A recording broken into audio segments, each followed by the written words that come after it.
নমস্কার বন্ধুরা, মহাপ্রসাদ চ্যানেলে আপনাদের সবাইকে স্বাগত। সামনেই গণেশ চতুর্থী আসছে, তাই আজকে আমি গণপতি বাপ্পার জন্য বানাবো মোদক। আর এই মোদক সম্পূর্ণভাবে হাতে তৈরি হবে, কোনো রকম মোল্ড আজকে ব্যবহার করব না। তো আসুন দেখে নেওয়া যাক আজকের রেসিপি। মোদক বানানোর জন্য আমি এখানে সসপ্যান বসিয়েছি গ্যাসে। সসপ্যানটাকে একটু জল দিয়ে ধুয়ে নিয়েছি। এবার এর মধ্যে প্রায় 1 বাটি পরিমাণ দুধ দিয়ে দিচ্ছি। দুধটা আমার আগে থেকে ফুটিয়ে ঠান্ডা করে নেওয়া ছিল।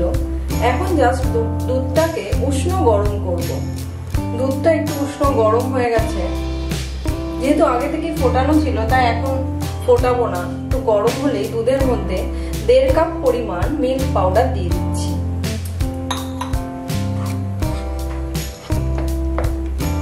এক কাপ দিলাম, একটু নাড়াচাড়া করে মিশিয়ে নিচ্ছি।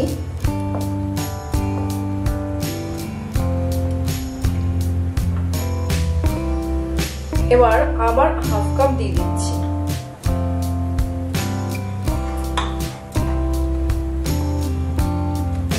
এবার গ্যাসের ফ্লেমটা একদম লো করে দিয়ে লো ফ্লেমে এই গুঁড়ো দুধটাকে দুধের সঙ্গে মিশিয়ে নিচ্ছি। এবার গ্যাসের ফ্লেমটা আমি মিডিয়াম করে দিলাম, দিয়ে খুব ভালো করে স্প্যাচুলা দিয়ে এটাকে অনবরত নাড়তে থাকবো, যাতে খুব ভালো করে গুঁড়ো দুধটা দুধের সঙ্গে মিশে যায়। এইভাবে মিডিয়াম ফ্লেমে খুব ভালো করে মেশাতে হবে, কোনোভাবে হাই করা যাবে না, তাহলে তলাতে কিন্তু লেগে যাওয়ার সম্ভাবনা থাকবে। মোদক মোল্ড দিয়ে বানানো তো খুবই সহজ, কারণ মোল্ডে ফেলবেন আর ডিজাইন তৈরি হয়ে যাবে।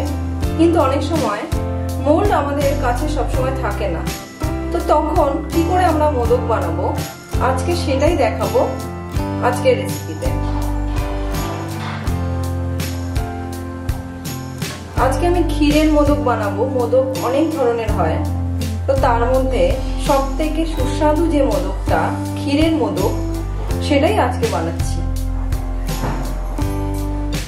দেখুন, আগের গুঁড়ো দুধটা খুব সুন্দর করে মিশে গেছে আর একটু ঘন হয়ে এসছে। এবার এর মধ্যে আমি আরো 1 কাপ গুঁড়ো দুধ দিয়ে দিচ্ছি। আমি প্রথমেই কিন্তু গুঁড়ো দুধটা একসঙ্গে দিইনি, একটু ধাপে ধাপে দিচ্ছি, তাহলে দুধটা খুব ভালো করে মিশে যায়। এবার গ্যাসের ফ্লেমটা লো করে খুব ভালো করে মিশিয়ে নিচ্ছি। একবারে অনেকটা গুঁড়ো দুধ দিলে কি হয়, অনেক সময় ডেলা পাকিয়ে যেতে পারে। সেজন্য একদম লো ফ্লেমে ধাপে ধাপে এইভাবে গুঁড়ো দুধ দিলে খুব সুন্দর করে ক্ষীরটা তৈরি হয়ে যায়। আর এই কাজটা কিন্তু একদম লো ফ্লেমেই করতে হবে। দেখুন, অনেকটাই ঘন হয়ে এসছে। এবার এর মধ্যে আমি একটু কেশর ভেজানো দুধ দিয়ে রাখছি।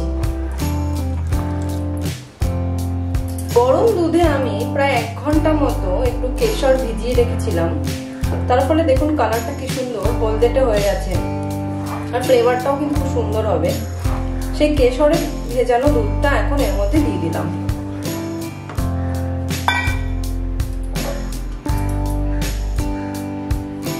আর আমি এর মধ্যে 1 চিমটে মতো এলাচ গুঁড়ো দিচ্ছি।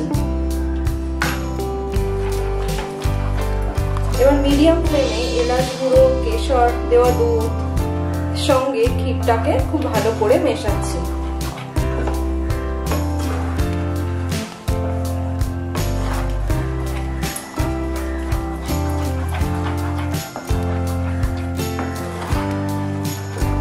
যখন খুব ঘন হয়ে আসবে ক্ষীরটা, তখন গ্যাসের ফ্লেমটা একটু কমিয়েই করবেন হাতে সময় নিয়ে, না হলে ছিটকে আসার কিন্তু খুব সম্ভাবনা থাকে। তাই একটু লো ফ্লেমে হাতে সময় নিয়ে বানানোটাই ভালো। এখন আমি এর মধ্যে 1 টেবিল চামচ মতো দেশি গাওয়া ঘি দিয়ে দিচ্ছি।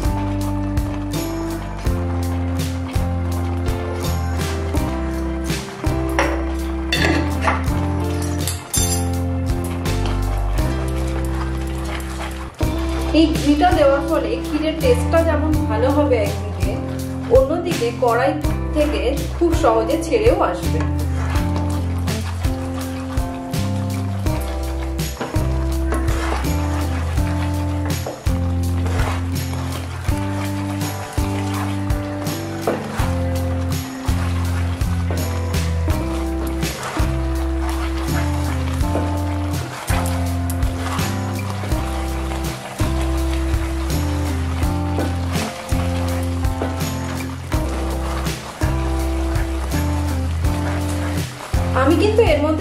করে আর চিনি দিলাম না, যেহেতু গুঁড়ো দুধে অনেকটাই মিষ্টি থাকে, তা আলাদা করে চিনির এখানে প্রয়োজন নেই। যদি আপনারা কেউ বেশি মিষ্টি খেতে পছন্দ করেন তাহলে এর মধ্যে চিনি অ্যাড করতে পারেন।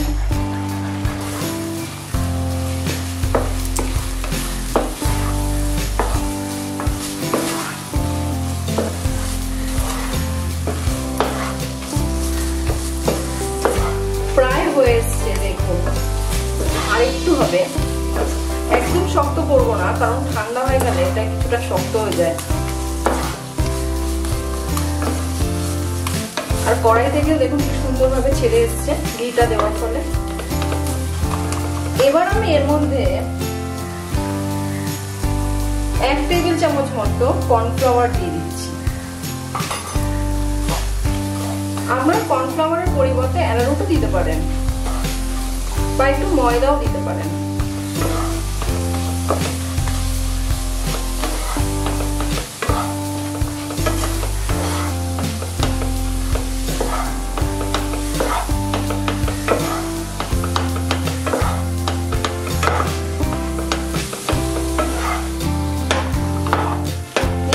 হয়ে গেছে, এবার গ্যাসের ফ্লেমটা অফ করে দিচ্ছি।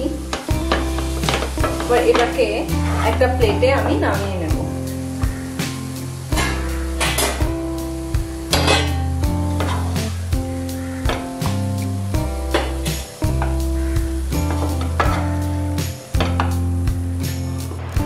মোদকের ভেতরে পুর দেওয়ার জন্য আমি এখানে 3 ধরনের ড্রাই ফ্রুটস নিয়েছি। দেখুন এখানে কাজু বাদাম কুচি নিয়েছি কিছুটা, এখানে আমন্ড কুচি নিয়েছি, আর এখানে কিশমিশ কুচি নিয়েছি। এটাকে একসঙ্গে একটু মিশিয়ে নিচ্ছি। আপনারা এখানে পেস্তাও নিতে পারেন বা খেজুর, অন্য কোনো ড্রাই ফ্রুটসও নিতে পারেন।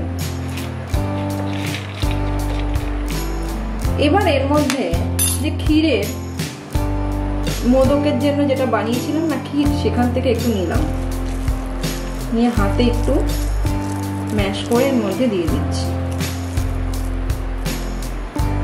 এবার এর মধ্যে 1 চামচ মতো মধু দিয়ে দিচ্ছি।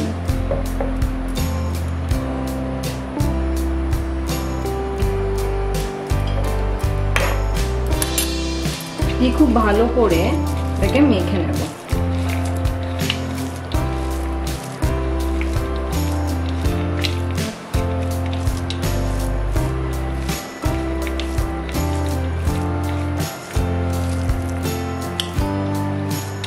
মেখে নেওয়া হয়ে গেছে, দেখুন পুরটা ঠিক এইরকম হবে ভেতরে। এটাকে আমি একটা সাইডে রেখে দেব। ক্ষীরটা একটু ঠান্ডা হয়ে গেলে আমি এখানে একটা মিক্সিং জার নিয়েছি, এর মধ্যে দিয়ে দিচ্ছি। তবে পুরোপুরি যেন ঠান্ডা না হয়, একটু উষ্ণ গরম থাকবে, সেই অবস্থায় এটা মিক্সিতে বেটে নিতে হবে।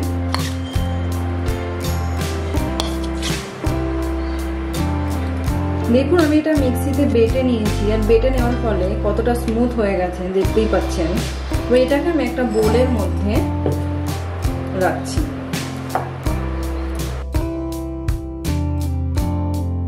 পুরটা দেখুন ঠান্ডা হয়ে গেছে এবং কতটা স্মুথ আর নরম হয়ে গেছে। এটা কিন্তু গরম অবস্থায় কোনোভাবেই বানাবেন না, ঠান্ডা হলে তবেই বানাবেন। এবার হাতে আমি একটু ঘি লাগিয়ে নিচ্ছি।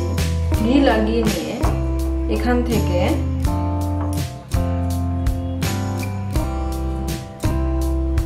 এইভাবে গোল করে নিচ্ছি হাতে।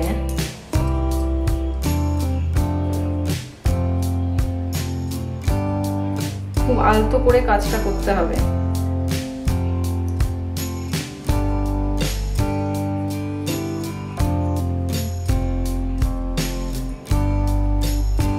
এরকম একটু বাটির মতো শেপ করে নিতে হবে।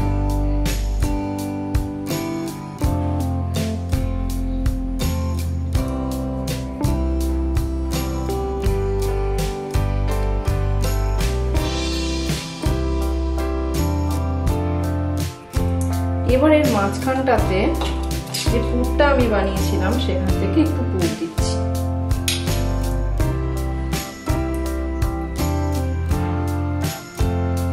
এবার যেভাবে মুখটা বন্ধ করা হয়, আস্তে আস্তে চারদিক থেকে মুখটা ঢাকনাটা আমি বন্ধ করে দিচ্ছি।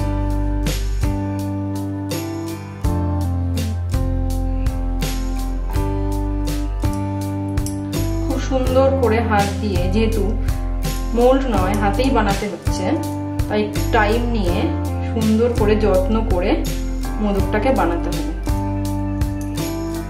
দেখতে পাচ্ছেন কি সুন্দর করে সাইডটা স্মুথ হয়ে যাচ্ছে, মাথাটা একটু সরু করে দিতে হবে।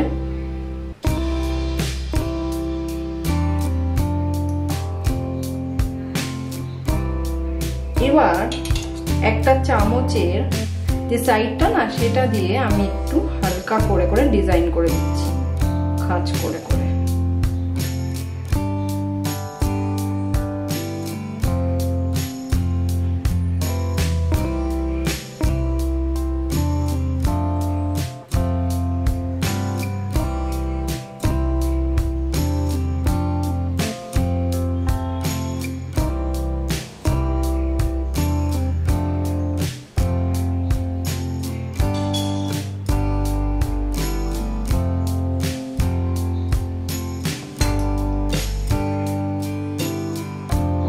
দেখতেই পাচ্ছেন দেখতে কি সুন্দর হয়েছে। দেখুন আমি চারিদিকটা খুব ভালো করে দেখাচ্ছি, কি সুন্দর হয়েছে। এটাকে আমি রেখে দিচ্ছি একটা সাইডে। একইভাবে আমি বাকি মোদকগুলো বানিয়ে নেব।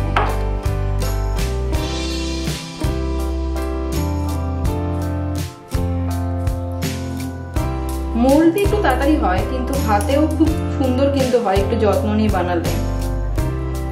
দেখতে পাচ্ছেন তো কি সুন্দর করে ডিজাইনটাও হয়ে যায়, শুধু একটু যত্ন করে একটু হাতে সময় নিয়ে বানাতে হবে।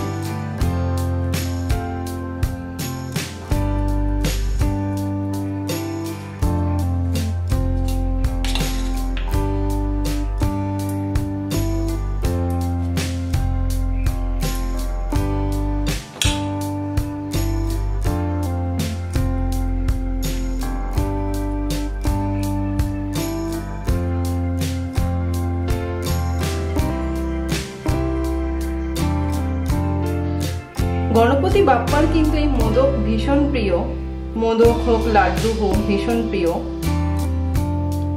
আমার চ্যানেলে অনেক লাড্ডুর রেসিপিও আছে, আমি নিচে ডেসক্রিপশনে তার লিঙ্ক দিয়ে দেবো, চাইলে দেখে নিতে পারবেন।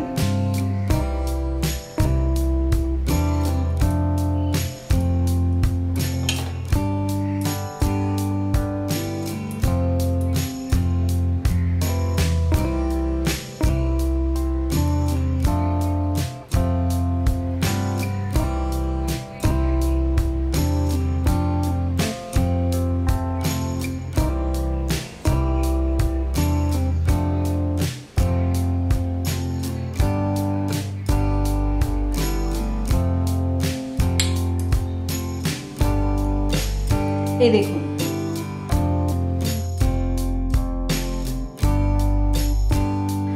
দেখুন আমি এক এক করে সবগুলো মোদক বানিয়ে নিয়েছি। আমি একটু এগিয়ে দেখাবো মোদকগুলো। দেখুন কি সুন্দর চামচ দিয়ে সাইডটাকে ডিজাইন করে দিয়েছি, কি সুন্দর লাগছে না? হাতে কি সুন্দর করে মোদক তৈরি হয়ে যায়। এবার আমি মোদকটাকে একটু সাজাবো, কিছুই না, জাস্ট উপর থেকে আমি একটা করে কেশর লাগিয়ে দেবো।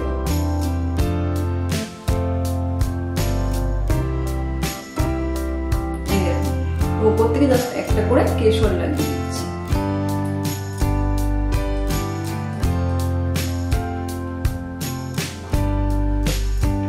এই মোদকের রেসিপি আপনাদের ভালো লাগলে অবশ্যই চ্যানেলটিকে সাবস্ক্রাইব করবেন, আর পাশে থাকা বেল আইকনটিকে কিন্তু প্রেস করে রাখবেন, তাহলে আমি যখনই কোনো নতুন রান্না দেব তাহলে তার নোটিফিকেশন আপনাদের কাছে সঙ্গে সঙ্গে পৌঁছে যাবে।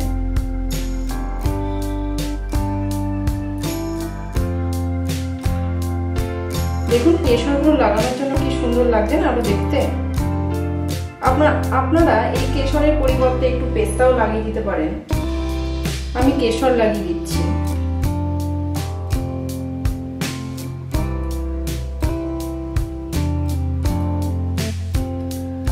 তো আপনারা অবশ্যই কমেন্ট বক্সে জানাবেন আপনাদের রেসিপিটা কেমন লাগলো, আর কে কে গণেশ চতুর্থীতে এইরকম মোদক হাতে বানালেন তা কিন্তু আমাকে জানাতে ভুলবেন না। আজকের মতো তাহলে এই পর্যন্তই। আবার চলে আসবো পরের পর্বে নতুন কোনো রেসিপি নিয়ে। ততক্ষণ সবাই ভালো থাকবেন আর সুস্থ থাকবেন। হরে কৃষ্ণ।